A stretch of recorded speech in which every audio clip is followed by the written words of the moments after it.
UP का दलित समाज संविधान को लेकर काफी संजीदा है। 2024 में जब संविधान पर खतरे की बात उठी तो दलितों ने बसपा की बजाय कांग्रेस को वोट दिया।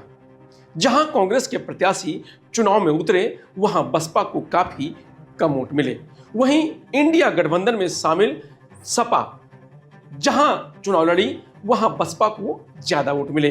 कांग्रेस इसी आंकड़े के आधार पर अब 2027 विधानसभा चुनाव में सपा के साथ सीटों की बार्गेनिंग करने जा रही है।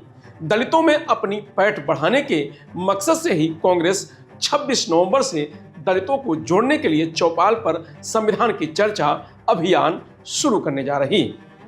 कांग्रेस पार्टी के अनुसूचित जाति विभाग के राष्ट्रीय अध्यक्ष राजेंद्र पाल गौतम कहते हैं कि यूपी में दलितों के स्वाभिमान पर लगातार हमले हो रहे हैं। हम उनके बीच जाएंगे और भाजपा की साजिश के बारे में बताएंगे। आंकड़ों के साथ ये भी बताएंगे कि कांग्रेस के शासन में दलितों को क्या क्या सुविधाएं मिली। दरअसल 2024 में कांग्रेस 15 साल बाद 6 सीटें जीतने में सफल रही थी। इससे पहले 2009 में उसने अकेले लड़कर 18.25% वोट हासिल किए थे।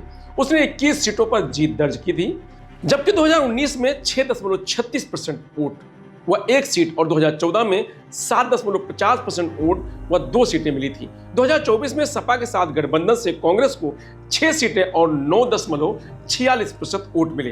कांग्रेस का प्रदर्शन बसपा को मिले 9.39% वोट से बहुत अच्छा रहा था। कांग्रेस के प्रदेश उपाध्यक्ष विश्वविजय सिंह आंकड़ों के साथ दावा करते हैं और कहते हैं कि 2024 लोकसभा में यूपी में कांग्रेस की वजह से महागठबंधन को दलित वोट मिले थे। अवध से लेकर पूर्वांचल में जहां जहां कांग्रेस ने चुनाव लड़ा वहां की 12 सीटों में बसपा को 1 लाख से भी कम वोट मिले हैं। जहां सपा के प्रत्याशी उतरे वहां बसपा को 1 लाख से अधिक वोट मिले हैं। उन्होंने कुछ उदाहरण भी बताए हैं, जैसे कांग्रेस ने पूर्वांचल की वाराणसी, मिर्जापुर, इलाहाबाद, देवरिया, महाराजगंज, बांसगांव लोकसभा सीट गठबंधन में लड़ी थी। वाराणसी में 33,000, इलाहाबाद में बसपा को 49,000, देवरिया में 45,000, महाराजगंज में 32,000, बांसगांव में 64,000 ही वोट मिले थे। जबकि पूर्वांचल की संत कबीर नगर, मिर्जापुर, भदोही, लालगंज, घोसी, जौनपुर, रॉबर्टगंज, डुमरियागंज, लालगंज, बलिया, मऊ, आजमगढ़, बस्ती जैसी सीटों पर सपा ने चुनाव लड़ा था।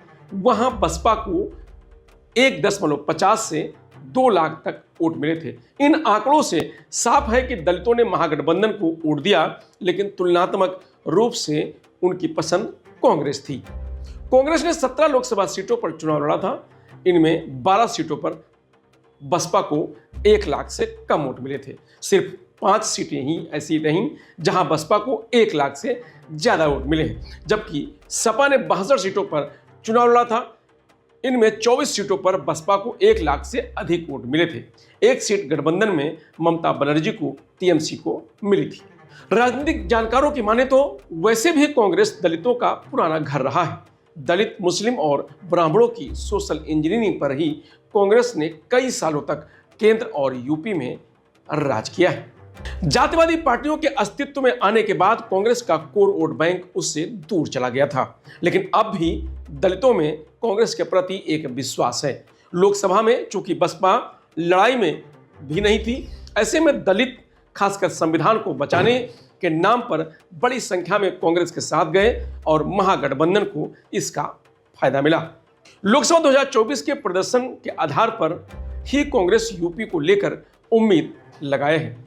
पार्टी ने यूपी में अपना जनाधार बढ़ाने के लिए खासकर दलितों और ओबीसी वर्ग को आकर्षित करने के लिए अपनी रणनीति बदली है।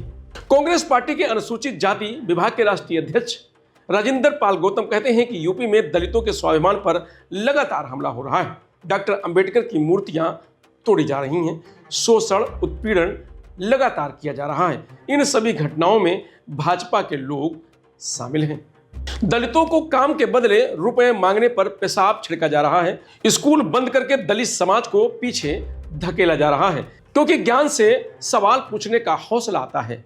दलितों को पढ़ाई से वंचित करने के लिए स्कूलों की फीस महंगी की जा रही है, सरकारी उपक्रम बेचे जा रहे हैं, लेटरल एंट्री के जरिए भर्ती हो रही है, जो दलितों के खिलाफ एक साजिश है। हम गांव-गांव में कैडर विकसित करेंगे, किसानों की जमीन किसे दे रहे हैं उससे लोगों को वाकिफ करेंगे, हम लोगों को जागरूक करेंगे।